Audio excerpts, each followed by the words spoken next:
Bulan Rajab itu bulan perjumpaan, bulan pertemuan. Bulan pertemuan. Pertemuan apa? Satu, pertemuan Nabi Muhammad SAW dengan para nabi dan rasul. Dengan para nabi dan rasul. Yang kedua, pertemuan Nabi Muhammad SAW dengan Allah Subhanahu wa Ta'ala. Ya, dengan Allah Subhanahu wa Ta'ala. Jadi pertemuan Rasulullah dengan nabi dan rasul. Yang kedua, pertemuan Rasulullah dengan Allah Subhanahu wa Ta'ala. Pertemuan yang agung-agung. Orang pengen ketemu presiden, pengen ketemu gubernur, ya. Nah, kalau ketemu para nabi pengen enggak? Ketemu Allah Ta'ala, apalagi gitu ya. Dan itu didapatkan oleh Nabi Muhammad SAW di bulan Rajab. Nah, pertemuan ini ada asal usulnya, ada tahapannya, ada caranya. Nabi kan ketika diisrokan dari Masjidil Haram ke Masjidil Aqsa, apakah ada kalimat Nabi akan bertemu para nabi di Masjidil Aqsa? Gak ada. Agenda pertemuan Nabi dan Rasul di Masjidil Aqsa? Gak ada. Gak ada seperti itu. Yang ada pokoknya diberangkatkan dari Masjidil Haram ke Masjidil Aqsa. Ujuk-ujuk di sana, tiba-tiba di sana sudah kumpul para nabi dan Rasul. Betul begitu kan? Nah, yang pengen saya petik dan saya sampaikan pada sore hari ini cuman satu hal. Satu hal.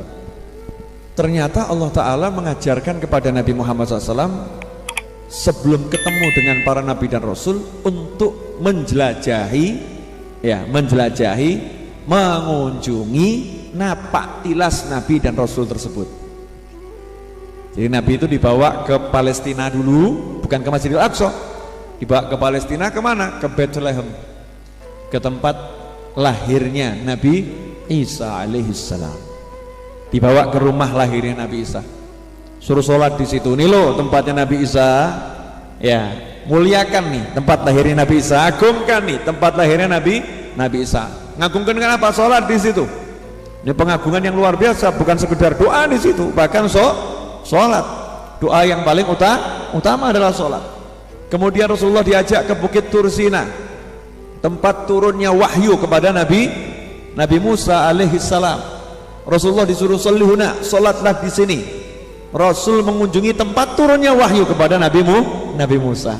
Bahkan Rasul diajak melewati dan mampir ke makamnya Nabi Musa alaihissalam yang tidak jauh dari Baitul Maqdis, tidak jauh dari Masjidil Aqsa. Nabi Musa itu wasiat kalau wafat minta dimakamkan dari Masjidil Aqsa sejauh lemparan batu.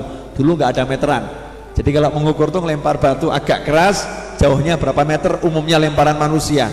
Nabi Musa minta dimakamkan sejauh itu, artinya di sekeliling Masjidil Aqsa. Dan Rasulullah lihat Nabi Musa lagi sholat di makamnya, lihat Nabi Musa lagi sholat di makamnya. Setelah keliling ke tempat-tempat bersejarah, ya, tempat-tempat yang mengandung nilai di sisi Allah Ta'ala, baru masuk Masjidil Aqsa. Di situ ketemu Nabi dan Rasul, dan beliau SAW sholat sebagai imam. Nah, ini yang harus kita tiru. Jadi kalau kita ini pengen ketemu orang-orang soleh, ya, pengen ketemu para wali, tempat-tempat beliau ya dikunjungi. Oh, pengen ketemu Mbah Hasyim Asy'ari gitu misalnya, ya datang ke pesantrennya, tempatnya beliau ngajar di mana, buku yang beliau gunakan untuk mengajar, buku yang beliau tulis, yaitu pelajari, ya, bukunya dipelajari. Pengen ketemu misalnya dengan Imam Syafi'i, ya berangkat ke Mesir, ya berangkat ke Mesir. Orang berangkat ke Eropa aja ngeluarkan duit cuma nonton patung Liberty, nonton Menara Eiffel ditonton, patung Liberty ditonton, ya.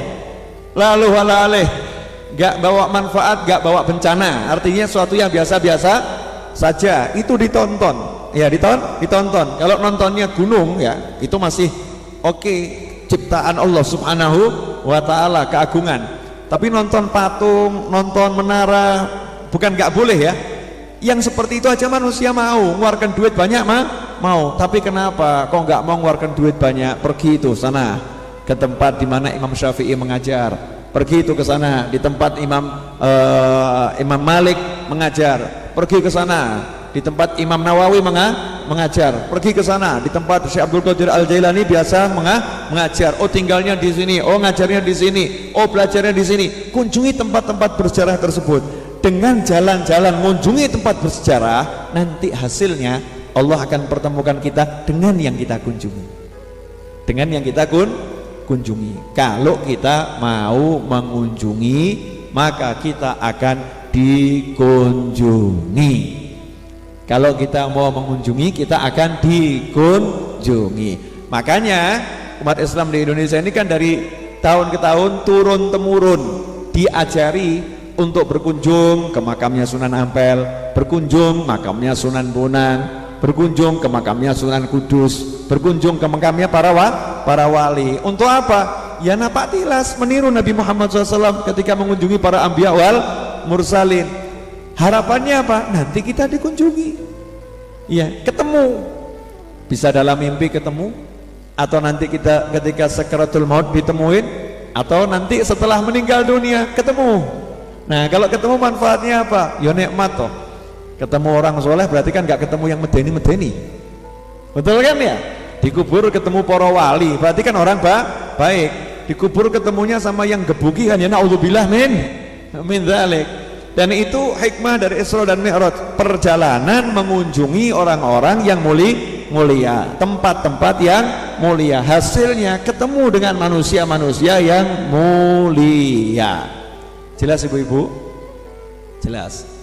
Hikmahnya sederhana toh? Nggak usah yang besar-besar dulu. Ini besar tapi nggak usah yang langsung puncak. Sholat kan udah sering ya. Nah kalau yang ini kan jarang dibahas toh? Jarang. Nah, sekarang jenengan lihat di Solo, yang dekat aja di Solo. Mana ya nampak tilasnya orang soleh di Solo? Ya kan ada toh nampak tilas orang-orang soleh di Solo. Oh lihat yang di Surabaya, mana ya nampak tilasnya orang-orang soleh di Surabaya.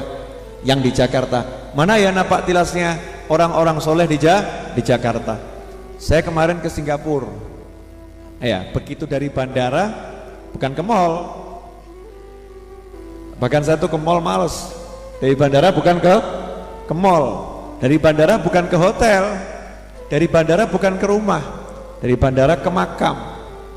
Langsung dari bandara langsung ke makam. Makam siapa? Makamnya Habib Nuh bin Muhammad Al-Habsyi.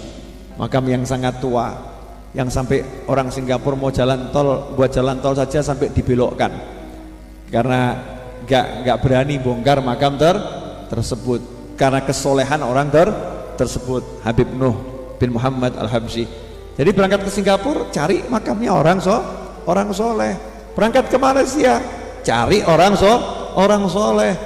Ya, berangkat ke Jepang saya cari orang soleh.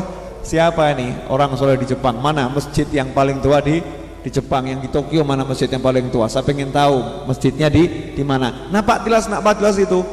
Nah kadang nih kita ndak begitu dengar yang namanya Singapura langsung nih, wah Orchard Road, masya Allah. Ini ada tokonya, bla bla bla bla bla bla. Ya. Singapura nih, wah bandaranya keren. Yang dipikirkan kepalanya itu dunia dan dunia. Bahkan keliling ke mal-mal, masjid gak dimasukin, gak ada jadwal kunjungan ke masjid. Ya gak ada jadwal kunjungan ke masjid. Nah ini sangat disayangkan. Kita harus berpikir ini untuk mengunjungi tempat-tempat yang bersejarah, tempat-tempat yang bernilai menurut Allah Subhanahu wa ta'ala. Bonusnya main ke mall, itu bonusnya lihat menara Eiffel, itu bonusnya lihat patung Liberty, itu bonus. Tapi yang pokok nih tempatnya orang-orang soleh. Habib di Amerika pada orang soleh banyak.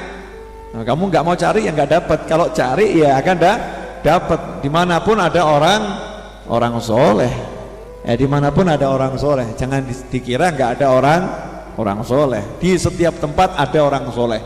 Masalahnya mau lihat apa enggak kita, mau cari atau tidak. Nah kalau itu kita lakukan, insya Allah bisa dikatakan hampir pasti.